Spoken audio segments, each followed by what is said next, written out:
কেয়ামতের আগে মারে ভুলে যাবে, মাকে ভুলে গিয়ে স্ত্রীর পেছনে পেছনে দৌড়াবে। খবরদার, খবরদার। আপনি নামাজি হতে পারেন, মুসল্লি হতে পারেন, হাজী সাহেব হতে পারেন, কিন্তু মা যদি বদদোয়া দেয় আপনার সব শেষ, দুনিয়াও শেষ, আখিরাতও শেষ। মায়ের মর্যাদা বাবার চেয়ে 3 গুণ বেশি। হামালাতহু উম্মুহু, কারণ বাবা পেটে ধরে নাই, পেটে ধরছে কে? ওয়াহানান আলা ওয়াহান, 8 মাস 10 মাস এই বোঝাটা বাবা বহন করে নাই, করলো কে? ফিসালুহু ফি আমাইন, 2 বছর বাবা দুধ খাওয়ায়নি, দুধ খাওয়ালো কে?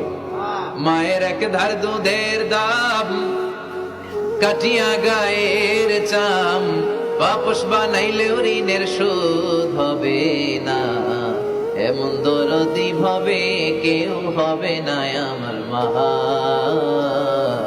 গো। ঠিক কিনা?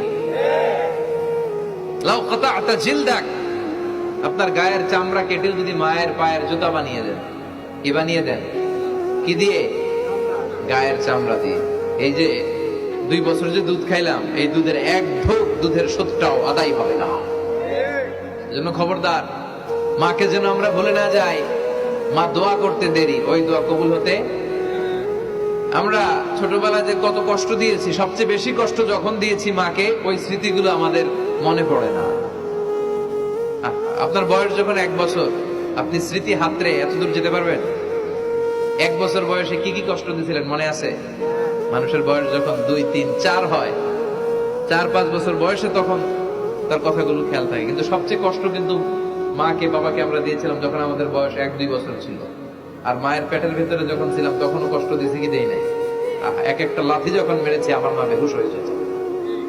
আমাকে আপনাকে জন্ম দিতে যে আপনাদের মা কতটা কষ্ট করেছেন খেয়াল করে শুনুন। চিকিৎসা বিজ্ঞানীরা বলে একজন সুস্থ মানুষ 45 ইউনিট পেইন, মানে ব্যথা, একসাথে সহ্য করতে পারে। ব্যথার তীব্রতা, সিভিয়ারনেস যদি এর চেয়ে বেড়ে যায়, হয়তো লোকটা বেহুশ হয়ে যাবে, না হয় মরে যাবে।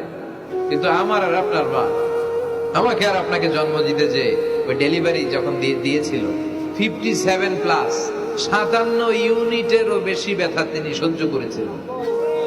যেটা কোনো অ্যাক্সিডেন্টে আমাদের দেহে প্রত্যেকের 206টা হাড্ডি, কোন সড়ক দুর্ঘটনায় আপনার দেহের 20টা হাড্ডি একসাথে টাস টাস করে ভেঙে গেলে যত ব্যথা, তার চেয়েও বেশি ব্যথা। যেন খবরদার, খবরদার, মাকে যেন আমরা ভুলে না যাই। মায়ের দোয়া যেন নেই। কখনো যদি মায়ের সাথে বেয়াদবি করে থাকি, আমরা যেন মাফ চেয়ে নিই। রাজি আছি তো যুবকেরা? রাজি আছি সবাই?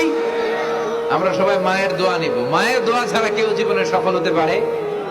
মা যার চলে গেছে তারা জানে মা না থাকার কি জ্বালা।